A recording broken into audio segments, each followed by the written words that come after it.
गौरी ने 2 अंडे दिए थे। आज वह बहुत ही खुश थी।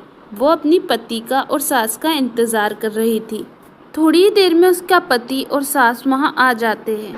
माँ जी, आज मैंने 2 अंडे दिए हैं। गौरी, अंडे तो तूने दे दिए, लेकिन मेरी बात कान खोल के सुन ले। अगर मेरे बेटे जैसा चूजा हुआ तो ठीक, लेकिन अगर तेरे जैसी चिड़िया हुई तो मैं तुझे नहीं छोड़ूंगी। तो उसी समय अपनी बच्ची को लेकर यहाँ से चली जाना। यह सुन गौरी को बहुत ही दुख होता है। कुछ दिनों बाद गौरी के अंडों में से एक चिड़िया और एक चूजा बाहर निकलता है। यह देख गौरी बहुत ही खुश होती है, लेकिन उसकी सास को उस छोटी सी चिड़िया पे बहुत ही गुस्सा आता है। अरे टोनी, देख तेरी पत्नी ने एक बच्ची को जन्म दिया है। हाय राम रे, अब मैं क्या करूँ, अब मैं कहाँ जाऊँ। टोनी सुन ले, इस चिड़िया को मेरे सामने से हटा अभी के अभी। लेकिन माँ, अभी इतनी बारिश हो रही है, इसे मैं कहाँ छोड़ के आऊँ? ये मैं नहीं जानती, तू इसे यहाँ से ले जा, नहीं तो मैं चली जाऊंगी। यह सुन के गौरी की आंखों में आंसू आ जाते हैं। माँ जी, ऐसा मत बोलिए, अगर इतनी बारिश में इसे बाहर छोड़ा तो ये मर जाएगी। मैं कुछ नहीं जानती। गौरी और टॉनी उस छोटी सी बच्ची को लेकर वहाँ से चले जाते हैं। वह उस मासूम सी बच्ची को एक पेड़ के नीचे छोड़कर चले आते हैं। थोड़ी देर बाद वहाँ से मिंटी चिड़िया और उसका पति चिंटू चूजा गुजरते हैं। आवाज़ सुनकर जब वो पेड़ के पास आते हैं तो उन्हें एक छोटी सी चिड़िया वहाँ रोती हुई दिखाई देती है। इतनी बारिश में ये बच्ची यहाँ कहाँ से आई और इसके माँ बाप कहाँ हैं? और यहाँ पे तो कोई दिखाई भी नहीं दे रहा। चिंटू जी, क्या हम इस बच्ची को अपने साथ ले जा सकते हैं? हाँ मिंटी, वैसे भी अगर इस बारिश में इसे यहाँ छोड़ा तो ये थोड़ी देर बाद मर जाएगी। वो उस छोटी बच्ची को अपने साथ ले जाते हैं। गौरी अपनी सास और पति के डर से अपनी छोटी सी बच्ची को वहाँ छोड़ तो आई थी, लेकिन उसका मन बहुत ही घबरा रहा था। वह रोते हुए उस दरवाजे को बार बार देखे जा रही थी, इस उम्मीद में कि काश उसकी लड़की को कोई वापस वहाँ छोड़ जाए। अगले दिन, अरे गौरी, तू अभी तक यहीं है और ये आंसू क्या बहा रही है? आंसू बहा के अपशगुन मत कर। मेरी कुछ सहेलियाँ आ रही है पोता होने की खुशी में। जा उनके लिए कुछ खाने पीने की तैयारी कर। वहीं दूसरी तरफ मिंटी और चिंटू उस छोटी सी बच्ची का नाम टूनी रखते हैं। चिंटू जी, हमारे तो कोई बच्चे हैं नहीं। हम इस प्यारी सी बच्ची को बिल्कुल अपनी बच्ची की तरह पालेंगे। हाँ मिंटी, हम इसे सब कुछ देने की कोशिश करेंगे जो हमारे बस में है।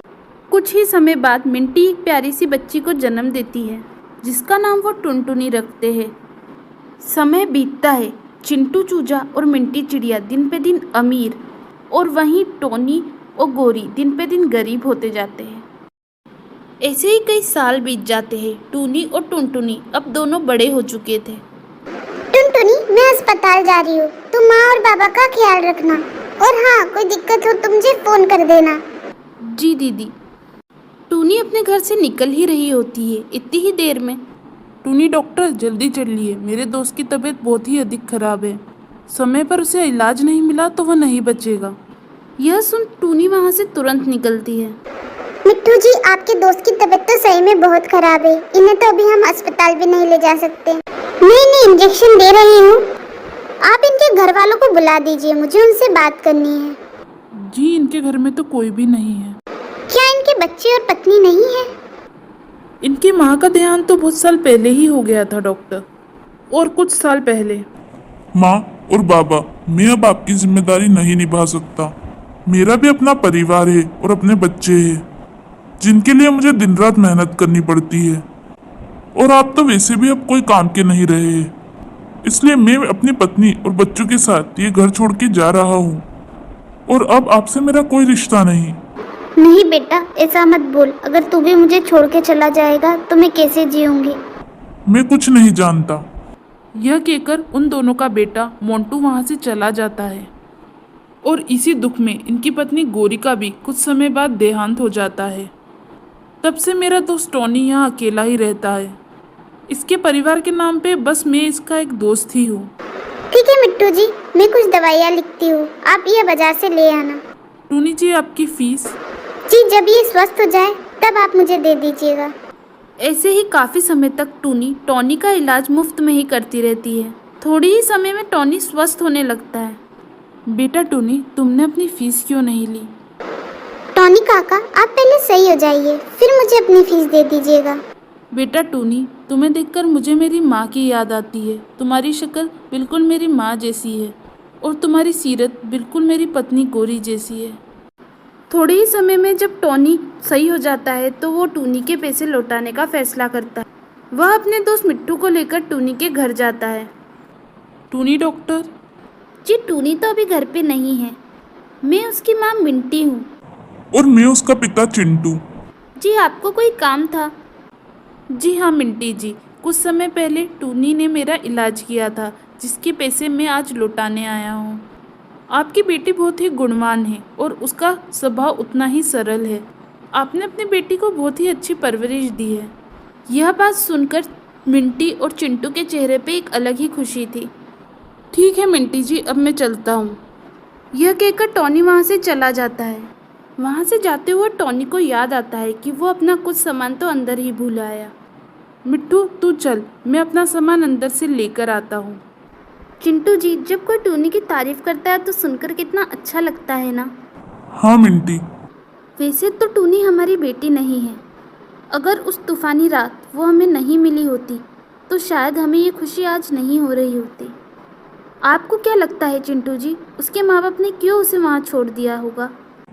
ये तो मैं नहीं जानता मिंटी। हो सकता है उनकी कुछ मजबूरी रही हो, या फिर टूनी अनाथ हो, उसके माँ बाप इस दुनिया में हो ही ना।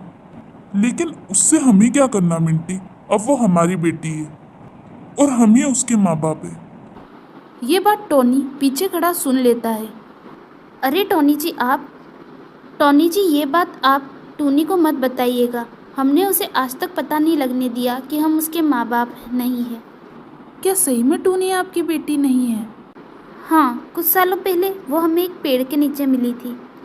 उस दिन बहुत बारिश आ रही थी, इसलिए हम उसे अपने साथ ले आए। यह सुनकर टॉनी समझ जाता है कि टूनी उसकी और गौरी की ही बेटी है, जिसे उसने उस तूफानी रात में पेड़ के नीचे छोड़ दिया था। अपने घर आने के बाद टॉनी एक जगह बैठ के आंसू बहाता रहता है।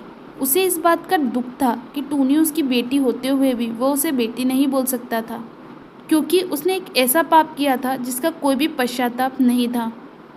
अगर वो अपनी बेटी को नहीं छोड़ता तो शायद आज उसकी बेटी उसके साथ होती। वह अपने वीराने घर को बार बार देख रहा था और अपने परिवार को याद कर रहा था। कुछ समय बाद टूनी डॉक्टर, टॉनी जी इस दुनिया में नहीं रहे। उसने आपके लिए ये पत्र भेजा था और कहा था अगर मुझे कुछ हो जाए तो इसे टूनी डॉक्टर को दे देना। जब टूनी वो पत्र खोलती है, टूनी तुम मेरी और गौरी की बेटी हो। लड़की होने के कारण हमने तुम्हें एक तूफानी रात में छोड़ दिया था।